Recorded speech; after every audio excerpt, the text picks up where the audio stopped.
रंगीन चीता आसमानी दुनिया से उतरते हैं और आगे बढ़ते हैं और वो रघु के जंगल की नदी में जाकर नीचे बैठ जाते हैं। कुछ ही देर बाद उसी नदी पर रघु का छोटा बेटा वीर अपने एक सिपाही के साथ नदी पर पानी पीने के लिए आता है और पानी पीने लगता है। लेकिन तभी थोड़ी ही देर बाद वो सभी रंगीन चीता ऊपर आते हैं और वीर को पानी में ही खींच लेते हैं और रघु के सिपाही से कहते हैं, जब तक वह रघु हमें हमारा हक वापस नहीं कर देगा तब तक हम उसके बेटे को नहीं देंगे।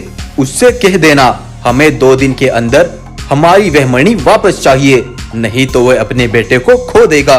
रंगीन चीता रघु के बेटे को लेकर वहाँ से अपनी दुनिया में चले जाते हैं और रघु का सिपाही तेजी से आकर सारी बात अपने महाराज को बताता है। क्या ये तुम क्या कह रहे हो? लेकिन मैंने किसी से किसी की मणि नहीं छीनी, तो फिर वो चीता किस मणि की बात कर रहे हैं? आखिर क्यों रंगीन चीता रघु के बेटे वीर को लेकर गए और वो किस मणि की बात कर रहे हैं? दरअसल सभी रंगीन चीता अपनी दुनिया में खुशी से रहते थे। उनके पास एक जादुई मणि थी जिसकी ताकत से वो जो चाहे कर सकते थे।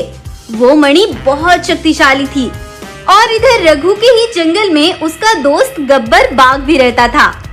रघु की खुशहाली गब्बर से देखी नहीं जाती थी। वो हमेशा रघु को नुकसान पहुंचाने के बारे में सोचता रहता था। एक बार शाम के समय गब्बर जंगल में घूम रहा था कि तभी एक रंगीन चीता वहां से गुजरा। उसने अपनी जादुई मणि की ताकत से एक जादुई घोड़ा वहां प्रकट किया और वो उस पर बैठकर चल दिया। ये सब करते गब्बर ने रंगीन चीता को देख लिया और वो रंगीन चीता का पीछा करते करते उन्हीं की दुनिया में पहुंच गया। और रात में जब सभी चीता मिलकर अपनी जादुई मणि को एक सुरक्षा कवच के अंदर रखते हैं तो गब्बर उन्हें देख लेता है और चुपके से वो मणि उठाकर भाग आता है और अपने जंगल की तरफ वापस आ जाता है। अब रघु की बर्बादी का समय आ गया है। यह मणि मैं उसे ले जाकर दे दूंगा और जब रंगीन चीता को पता चलेगा कि मणि रघु के पास है तो वे रघु को बर्बाद करके रख देंगे।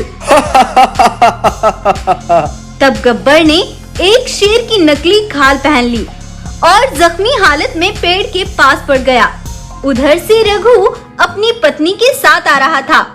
जब एक शेर को रघु ने खूनी और जख्मी हालत में देखा तो वो बोला, रीना, लगता है ये शेर किसी दूसरे जंगल का है, लेकिन ये तो बहुत जख्मी है, हमें कुछ करना होगा।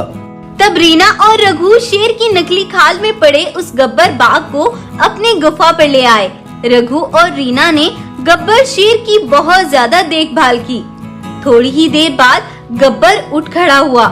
भाई, तुमने मेरा बहुत ध्यान रखा, मैं तुम्हारा बहुत शुक्रगुजार हूँ। इसके बदले मैं तुम्हें ये जादुई मणि देता हूँ, ये हर काम में तुम्हारी बहुत मदद करेगी। और ये जादुई मणि गब्बर ने इस तरह से रघु को दे दी थी और वो वहाँ से चला गया था और उसने अपने ऊपर से शेर की खाल भी उतार दी। इस तरह गब्बर ने रघु को पूरी तरह से फंसा दिया था। अब रघु परेशान हो रहा था कि तभी वहाँ पर एक बहुत बड़ा विशाल शेर आसमान से उतरता है और रघु से कहता है, तुम्हारी परेशानी का कारण मुझे पता है, लेकिन वो जादुई मणि उन्हीं रंगीन चीता की है जिसे चुराकर तुम्हारा दोस्त गब्बर लाया था और उसने शेर की नकली खाल पहनकर वह मणि तुम्हें दे दी ताकि सभी रंगीन चीता गुस्से में आकर तुम्हें कोई बड़ा नुकसान पहुंचा दे। यकीन नहीं आता तो अपनी आंखें बंद करो, तुम्हें सब दिख जाएगा। तब रघु आंख बंद कर लेता है और उसे गब्बर की सारी सच्चाई दिख जाती है। गब्बर मेरा दोस्त मेरे साथ ऐसा करेगा, मैंने कभी सपने में भी नहीं सोचा था, लेकिन मुझे अपने बेटे को बचाना है। तुम उसकी चिंता मत करो, हम वह जादुई मणि लेकर उन रंगीन चीता की दुनिया में जाएंगे और उन्हें सारी सच्चाई बता देंगे। तब विशाल शेर रघु को अपनी पीठ पर बैठाकर आसमानी दुनिया में चला जाता है और रंगीन चीतों तक पहुंच जाता है।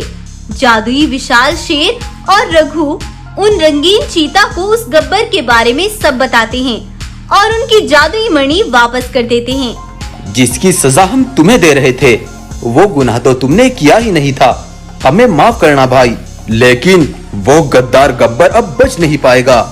तब रंगीन चीता उस मणि की शक्तियों से रघु के जंगल पहुंचकर गब्बर को जान से मार डालते हैं। उसके बाद से रघु अपने बेटे के साथ खुशी से रहने लगता है।